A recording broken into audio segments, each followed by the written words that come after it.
Hello, Mama and Sir. I am Ruby Halandoon and I am 38 years old. My highest educational attainment is college undergrad, taking up a Bachelor of Science in Information Technology. I have an experience here in the Philippines. I serve elderly and two babies. As a household worker, my duties and responsibilities to my former employer is taking good care of their baby and give them foods. I also clean their house, gardening, and marketing.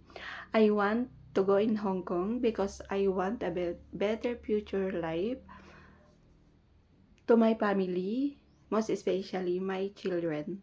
To my future employer, Ma'am, Sir, please choose me as your domestic helper.